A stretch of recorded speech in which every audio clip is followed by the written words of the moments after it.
കൊടുത്താൽ കൊല്ലത്തും കിട്ടും എന്ന പഴമൊഴിയെ ഓർപ്പിക്കുന്നതാണ് ഇപ്പോൾ തൃശ്ശൂരിൽ നടന്നുകൊണ്ടിരിക്കുന്നത്.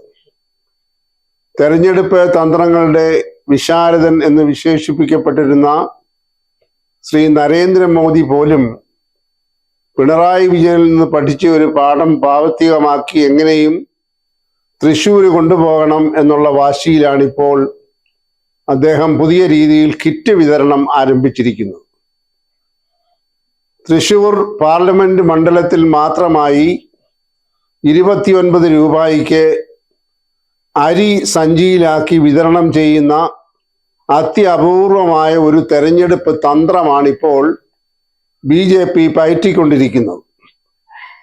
ഈ കാര്യത്തിൽ ഗുരുനാഥനായി വേണമെങ്കിൽ പിണറായി വിജയനെ കരുതുന്നതിലും തെറ്റില്ല. കാരണം 2024 തെരഞ്ഞെടുപ്പിൽ കേന്ദ്രത്തിൽ നിന്ന് ലഭിച്ചതായിട്ടുള്ള ഭക്ഷ്യധാന്യങ്ങൾ വില കുറഞ്ഞത് സഞ്ചിയിലാക്കി കിറ്റിൽ വീടുകൾ തോറും കുട്ടി സഖാക്കൾ വിതരണം നടത്തിയാണ് തുടർ ഭരണം നേടിയെടുത്തത്. ഇപ്പോൾ അതേ കുട്ടി സഖാക്കൾ തന്നെ this rice will not cook here എന്ന് ബാനർ എഴുതി ഇപ്പോൾ തൃശ്ശൂർ മണ്ഡലം മുഴുവൻ ചുറ്റിക്കറങ്ങുകയാണ്. അതുകൊണ്ടാണ് പറഞ്ഞത് കൊടുത്താൽ കൊല്ലത്തും കിട്ടുമെന്ന്. അവർ തന്നെ പഠിപ്പിച്ച ഒരു തന്ത്രം അവർക്കെതിരായി നരേന്ദ്രമോദി പ്രയോഗിക്കുമ്പോൾ യഥാർത്ഥത്തിൽ കമ്മികളും സൈബർ പോരാളികളും ഉത്തരവില്ലാതെ വലയുകയാണ്. ഇത് വളരെ ഹീനമായ ഒരു തെരഞ്ഞെടുപ്പ് തന്ത്രമാണെന്ന് പറയുന്നതിൽ യാതൊരു തെറ്റുമില്ല. ഫ്രീ ബീസ് എന്ന ഇംഗ്ലീഷിൽ പറയുന്ന വാക്കനുസരിച്ച് വോട്ടർമാരെ എന്തെങ്കിലും സാധനങ്ങളോ പണമോ നൽകി സ്വാധീനിച്ച് ഏത് വിധത്തിലും അധികാരം പിടിച്ചെടുക്കുക എന്ന് പറയുന്ന തരംതാണ രാഷ്ട്രീയമാണ് ഇതെന്ന് പറയുന്നതിൽ ഒട്ടും അതിശയോക്തിയില്ല. ഇതൊരു കാലത്ത് വളരെ ഫലപ്രദമായി പ്രയോഗിച്ചിരുന്ന ഒരു രാഷ്ട്രീയ നേതാവായിരുന്നു ശ്രീമതി ജയലളിത. ശ്രീമതി ജയലളിത തമിഴ്നാട്ടിൽ മുഖ്യമന്ത്രി ആയത് പലവട്ടം തെരഞ്ഞെടുപ്പുകൾക്ക് മുൻപായി സാധാരണ പാവപ്പെട്ട സ്ത്രീകൾക്കൊക്കെ അവരുടെ വീടുകൾക്കൊക്കെ സന്ദർശിച്ച് സാരികൾ വാങ്ങിക്കൊടുക്കുക, അവിടെ പഠിക്കുന്ന കുട്ടികൾക്ക് സൈക്കിൾ വാങ്ങിച്ചു കൊടുക്കുക, ടെലിവിഷൻ സെറ്റ് വാങ്ങിച്ചു കൊടുക്കുക തുടങ്ങിയതായിട്ടുള്ള തന്ത്രങ്ങൾ ഉപയോഗിച്ചാണ് അവർ പലവട്ടവും വോട്ടുകൾ നേടിയിരിക്കുന്നത്. ഏതാണ്ട് ആ ഒരു തരത്തിലേക്ക് നരേന്ദ്രമോദിയും താണിരിക്കുന്നു എന്ന് പറയേണ്ടിയിരിക്കുന്നു. ഇവിടെ കാണേണ്ട ഒരു വിചിത്രമായ സംഗതി, ഈ കേന്ദ്ര ഗവൺമെന്റിന്റെ കയ്യിലുള്ള അരി ഈ തൃശ്ശൂർ മണ്ഡലത്തിൽ മാത്രം വിതരണം ചെയ്യുന്നതിന്റെ യുക്തി എന്താണ്? ഇത് നരേന്ദ്രമോദിയുടെയും അമിത്ഷായുടെയും സ്വന്തം ഓഹരിയിൽ നിന്ന് ഉള്ള അരിയല്ല. അവിടെ നിന്ന് കൊടുക്കുന്ന ഭക്ഷ്യധാന്യങ്ങൾ ഇന്ത്യയിലുള്ള 142 കോടി ജനങ്ങൾക്കും ലഭിക്കാൻ അർഹതയുള്ളതാണ്. കേരളത്തിലെ സംബന്ധിച്ചിടത്തോളം 3.42 കോടി ജനങ്ങൾക്കും അർഹതപ്പെട്ടതായ കേന്ദ്രത്തിൽ നൽകുന്ന ഭക്ഷ്യധാന്യം ഒരു പ്രത്യേക ഭാഗത്ത് മാത്രമായി വിതരണം ചെയ്യുക എന്ന് പറയുന്നതും ചട്ടവിരുദ്ധമാണ്, അധാർമികമാണ്, ഭരണഘടനാ തത്വങ്ങൾക്ക് വിരുദ്ധമാണ്. അപ്പോൾ ഇത് വളരെ ദുഷ്ടലാക്കോടുകൂടി തന്നെ ചെയ്യുന്നതാണ് എന്ന് തെളിയിക്കാൻ ഇതിനപ്പുറം മറ്റ് വിശദീകരണം ആവശ്യമുണ്ടെന്ന് തോന്നുന്നില്ല. കാരണം ഈ പ്ലാറ്റ്ഫോമിൽ തന്നെ മുൻപ് പലവട്ടം പറഞ്ഞതുപോലെ BJP അക്കൗണ്ട് തുറക്കുവാൻ കിണഞ്ഞ് പരിശ്രമിക്കുകയാണ് കേരളത്തിൽ. അവരുടെ ഒരു സ്റ്റാർ മണ്ഡലമായി അവർ തൃശ്ശൂരിനെ പ്രഖ്യാപിച്ചു കഴിഞ്ഞു. അവിടെ മത്സരിക്കുന്നതും ഒരു സ്റ്റാറാണ്, ശ്രീമാൻ സുരേഷ് ഗോപി. അപ്പോൾ ഏത് മാർഗം സ്വീകരിച്ചും വോട്ടർമാരെ സ്വാധീനിച്ചുകൊണ്ട് ഒരു സീറ്റെങ്കിലും കേരളത്തിൽ നിന്ന് നേടിയെടുക്കുക എന്ന് പറയുന്ന അസാധാരണവും അതികൗശലപൂർണവുമായിട്ടുള്ള തന്ത്രമാണിപ്പോൾ BJP പയറ്റിക്കൊണ്ടിരിക്കുന്നത്. എന്തായാലും BJPക്ക് നല്ല ഒരു തിരിച്ചടി ഉണ്ടാകും എന്ന് തന്നെയാണ് രാഷ്ട്രീയമായി വിലയിരുത്തേണ്ടത്.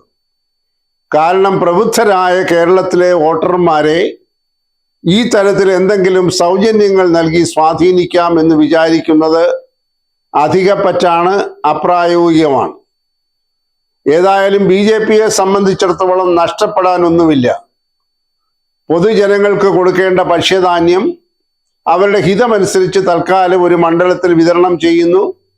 അക്കാര്യത്തിൽ ജനങ്ങൾ രോഷാകുലർ തന്നെയാണ്. അല്ലാതെ അരി വാങ്ങിച്ചാൽ അരിക്ക് പകരമായി വോട്ട് കൊടുക്കും എന്ന് മോദിയുടെ ഗ്യാരണ്ടി ഒന്നും ഇപ്പോൾ കേരളത്തിൽ ചിലവാകും എന്ന് കരുതേണ്ടതില്ല. അപ്പോൾ ഈ കമ്മി വീരശൂര പരാക്രമികൾ ഗവർണർക്കെതിരായി പ്രകടിപ്പിച്ചതായ പോസ്റ്ററിലെ വാക്യം this rice will not cook here എന്ന പ്രചാരം കൂടുതൽ ശക്തിയോടുകൂടി അഴിച്ചുവിട്ടെങ്കിൽ മാത്രമേ യഥാർത്ഥത്തിലുള്ള ഒരു തെരഞ്ഞെടുപ്പ് പോരാട്ടമാവുകയുള്ളൂ. എന്തായാലും പാർലമെന്റ് തെരഞ്ഞെടുപ്പിന്റെ നാളുകൾ ഏതാണ്ട് പടിവാതിക്കൽ നാം എത്തി നിൽക്കുകയാണ്. തൃശ്ശൂരിൽ വളരെ ശക്തമായ ഒരു ത്രികോണ മത്സരം ഉണ്ടാകും എന്നതിൻ്റെ സൂചനകൾ ഇതിനോടകം ലഭിച്ചു കഴിഞ്ഞു. കാരണം LDF UDF എന്ന് പറയുന്ന പരമ്പരാഗത എതിരാളികൾ ഏറ്റുമുട്ടുന്ന കേരളത്തെ പോലൊരു സംസ്ഥാനത്ത് LDFന്റെയും UDFന്റെയും കരുത്തരായ സ്ഥാനാർത്ഥികൾ അവിടെ ഉണ്ടാകും എന്ന കാര്യത്തിലും സംശയമില്ല. അങ്ങനെ വരുമ്പോൾ ഒരു ത്രികോണ മത്സരം വളരെ ശക്തമായി നടക്കാൻ സാധ്യതയുള്ള അപൂർവ മണ്ഡലങ്ങളിൽ ഒന്നായി തൃശ്ശൂർ മാറും എന്നുള്ളതാണ് പൊതുവെ ഉള്ള വിലയിരുത്തൽ.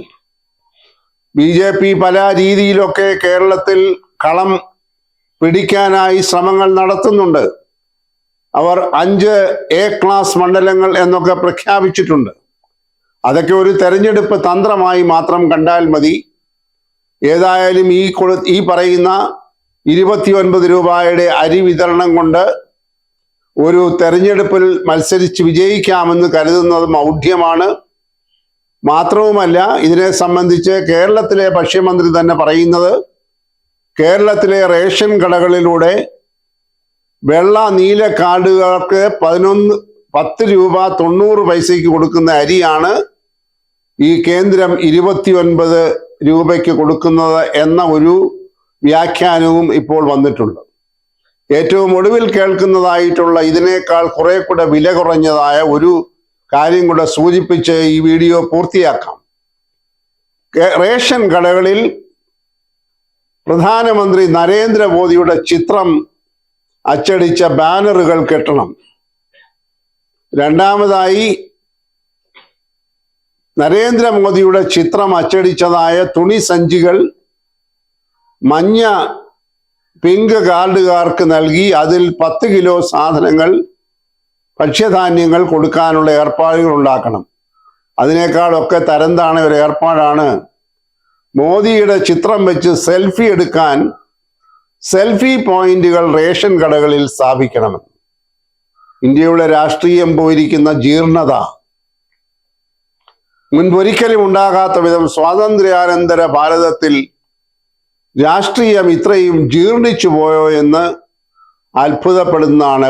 ലോകരാഷ്ട്രങ്ങളുടെ മുൻപിൽ നമ്മൾ തലകുനിക്കേണ്ട തരത്തിലുള്ള ഹീനമായ തരംതാണ് വില കുറഞ്ഞ പ്രചരണ ഉപാധികളാണ് ഇപ്പോൾ BJP സ്വീകരിച്ചിരിക്കുന്നത്.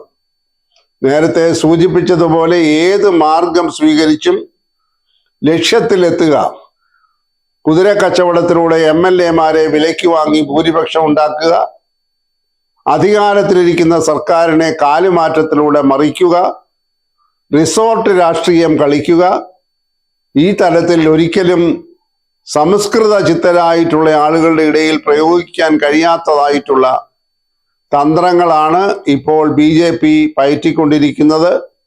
എന്തായാലും വരും ദിവസങ്ങളിൽ ഇതിൻ്റെ പ്രതികരണം ശക്തമായി ജനങ്ങളിൽ നിന്നുണ്ടാകും. കേരളത്തിൽ നിന്ന് തീർച്ചയായും ഉണ്ടാകും. ഉത്തരേന്ത്യൻ സംസ്ഥാനങ്ങളെ പോലെയുള്ള ഒരു സംസ്ഥാനമല്ല, രാഷ്ട്രീയ പ്രബുദ്ധതയുള്ള ഒരു സംസ്ഥാനമാണ്, സാക്ഷരതയിൽ മുന്നിൽ നിൽക്കുന്ന ഒരു സംസ്ഥാനമാണ്. അതുകൊണ്ട് വോട്ടർമാർ വളരെ വിവേകത്തോടുകൂടിയും വിവേചന ബുദ്ധിയും ഉപയോഗിച്ചുകൊണ്ട് തന്നെ അവരുടെ സമ്മതിദാനാവകാശം ഉപയോഗിക്കും. അതുകൊണ്ട് സഞ്ചിയിലെ അരി ഒരു വഴിക്ക് പോകും, സെൽഫി പോയിന്റ് മറ്റൊരു വഴിക്ക് പോകും. വോട്ടുകൾ യഥാർത്ഥത്തിൽ ജനം വകതിരിവോടുകൂടി വിനിയോഗിക്കും. അതുകൊണ്ട് ഈ തരത്തിലുള്ള ചില ഈ പരിപാടികൾ കൊണ്ട്, വില കുറഞ്ഞതായ പരിപാടികൾ കൊണ്ട് രാഷ്ട്രീയത്തിൻ്റെ പരിശുദ്ധിയെ അല്ലെങ്കിൽ അതിൻ്റെ സംശുദ്ധിയെ നശിപ്പിക്കാൻ ശ്രമിക്കരുത് എന്നാണ് സംസ്കൃത ചിത്തരായിട്ടുള്ള ജനങ്ങൾക്ക് പറയാനുള്ളത്.